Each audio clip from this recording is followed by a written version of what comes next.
Mark's account of the gospel, Jesus and his followers came into Jericho.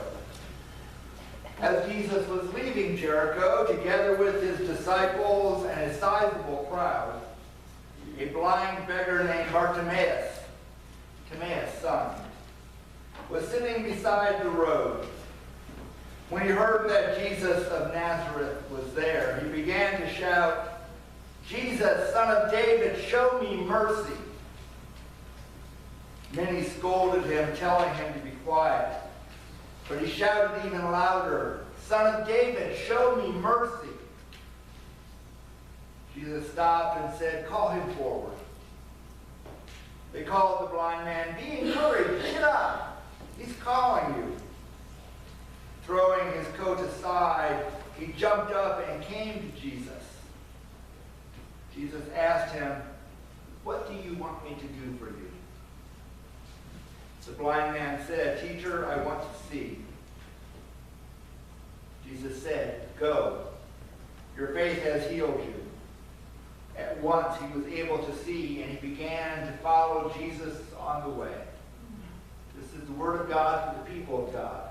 Thanks be to God. This lesson in Mark follows immediately on the heels of the argument that James and John and the other disciples were having about who was the greatest and who should sit on the right hand and left hand of the Messiah when he came into glory. Now, when you come to a story like this, sometimes called the healing of the blind man, even though the blind man had a name,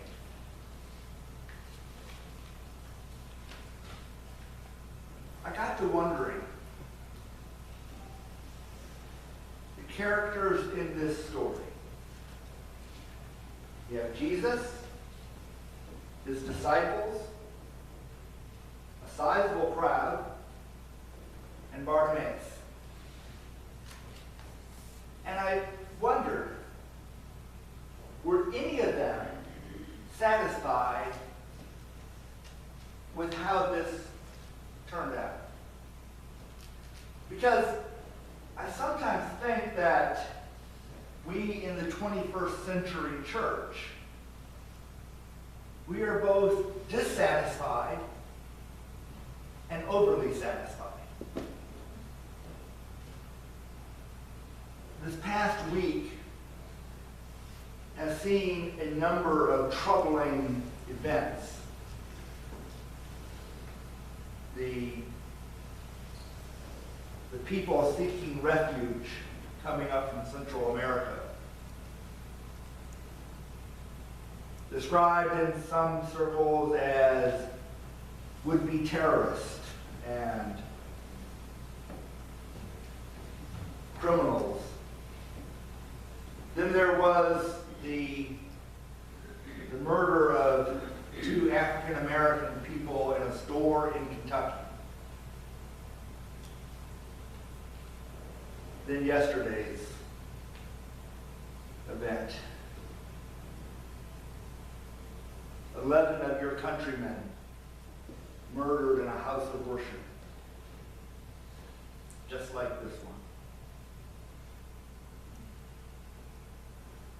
Every time this happens, I wonder, what would Stevensville do if someone burst through those doors and killed 11 of you? Which 11? Who would mourn? Immediately,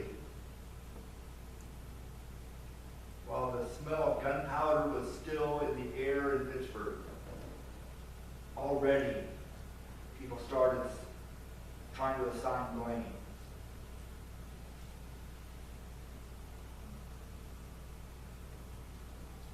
And this morning, most of the country woke up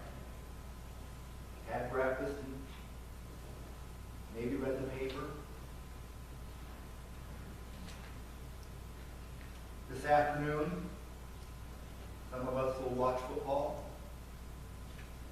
Some might watch Game 5 of the World Series.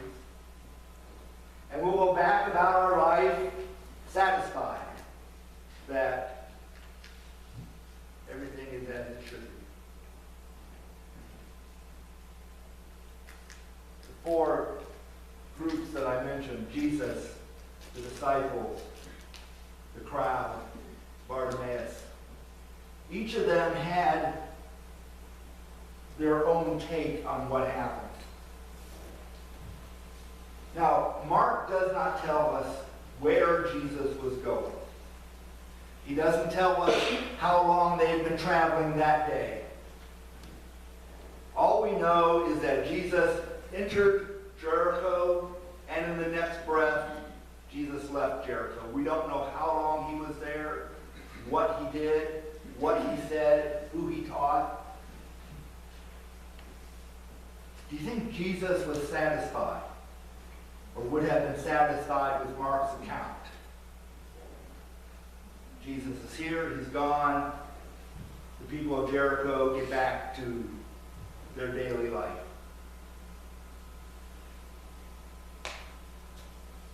But he was walking, making that journey with his disciples, the people that he had chosen to walk with him, to learn from him, to experience his view of the world.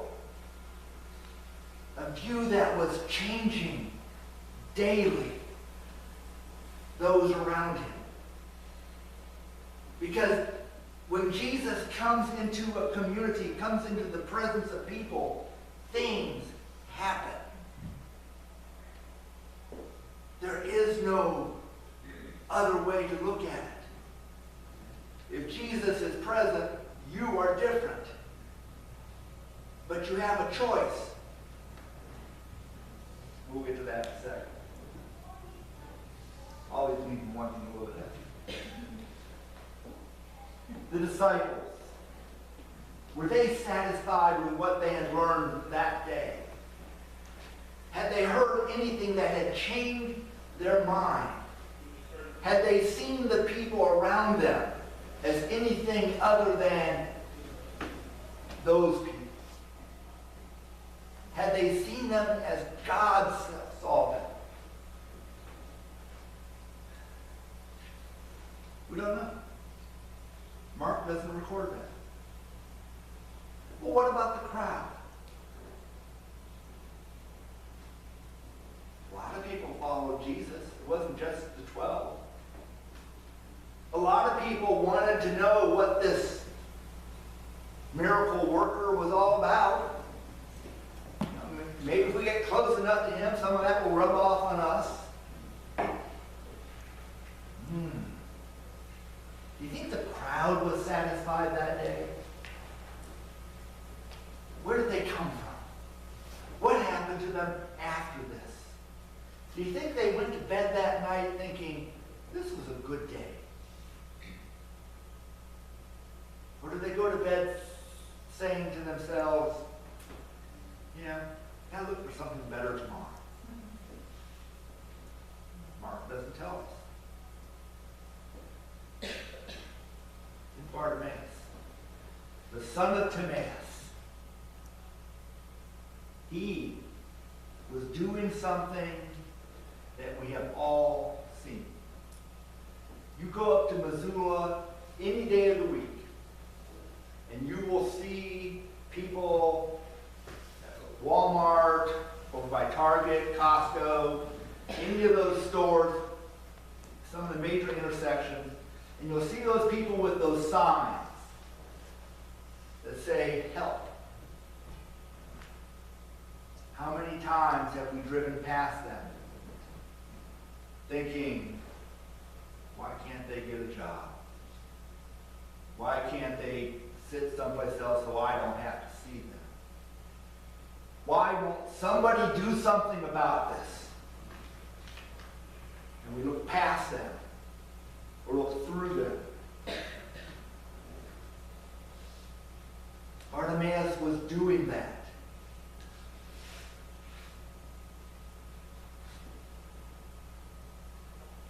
get where I'm going here.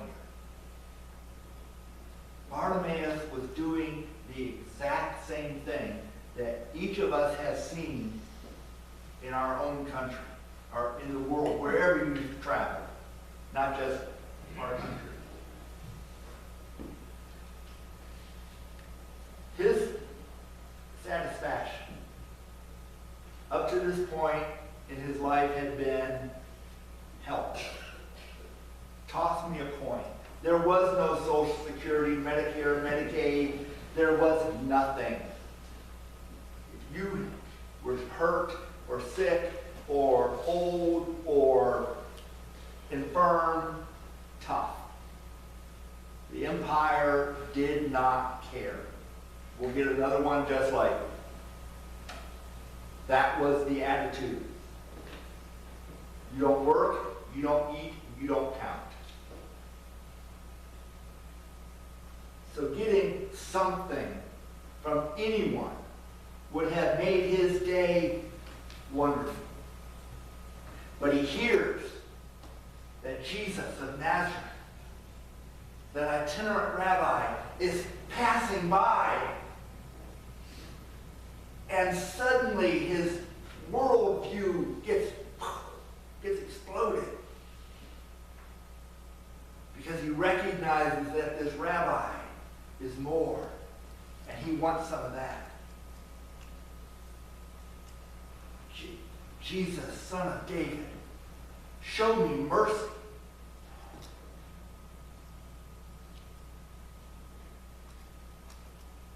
Now, Mark doesn't record what Bartimaeus meant. Show me mercy might be just acknowledge my existence. I am a child of God, created in the image of the Most High. Acknowledge me. Maybe that's what he meant. Maybe you've been places, you've seen stuff, you've got stuff in your pockets.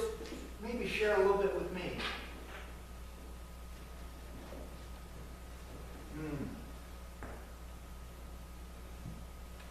The crowd wants to hoard Jesus for themselves. And they push Bartimaeus to the side. Because he's a reminder of everything that they are not doing themselves. Be quiet. Stay out of sight until we're gone, and then you can call out.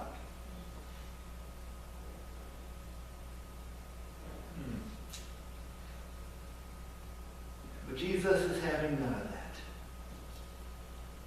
He stops. What a wonderful word. Stop. Think about how many times a day you use that word or imply it. It's a great word. In this context, it means now.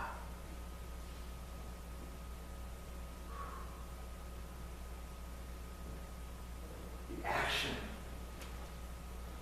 has come into the present. And in that moment, he says, call him forward. And suddenly, the crowd says, woohoo! Jesus says, get up, come on! The same crowd that had moments before said, shut up! You're inconvenient, you're annoying, you're a reminder of everything that I don't want in my life. But now because Jesus says, come here, now suddenly the crowd says, get up, be happy, come forward. Bartimaeus gets up, throws aside all the baggage, all the years of neglect, everything that reminded him of what he was not. And Jesus looks at him and says, what do you want me to do for you?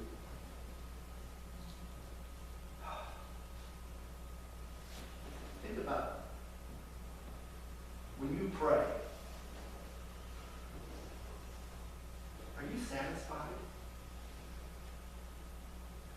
satisfied with your prayer life? Do you think God's satisfied with it? Bartimaeus recognized Jesus as the Son of David. Jesus recognized Bartimaeus as a child of God. The two came into proximity.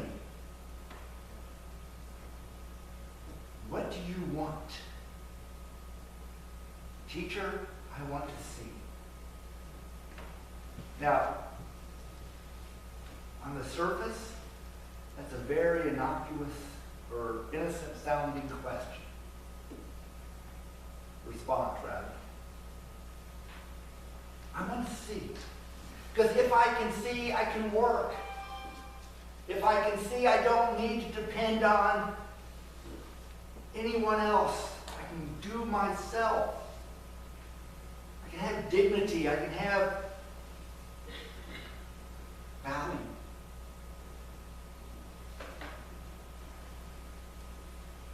Jesus tells him,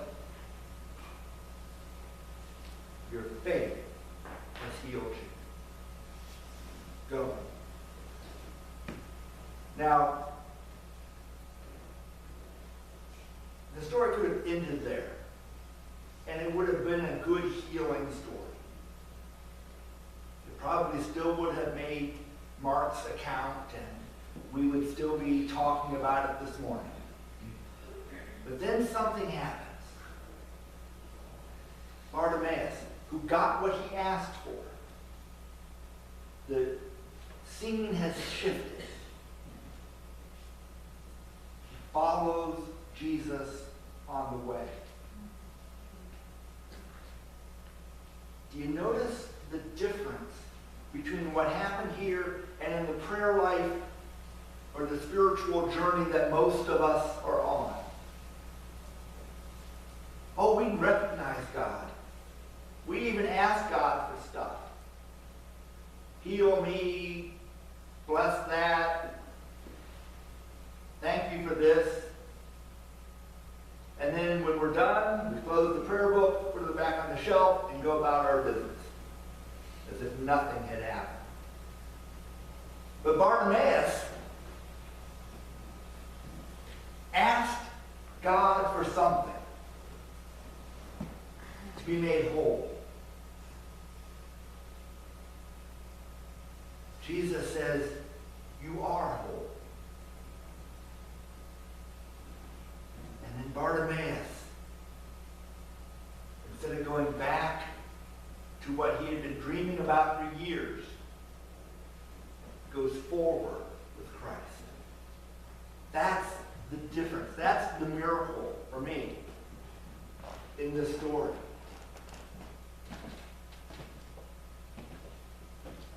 We ask God to bless us. We ask God to be with us. We ask God, well, fill in the blank.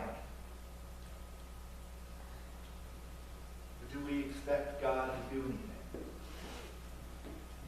Do we go through the motions of faith? Are we satisfied with our faith life? Are we satisfied with God? Because in the final analysis, that's what's happening here. Each of us gathered in this place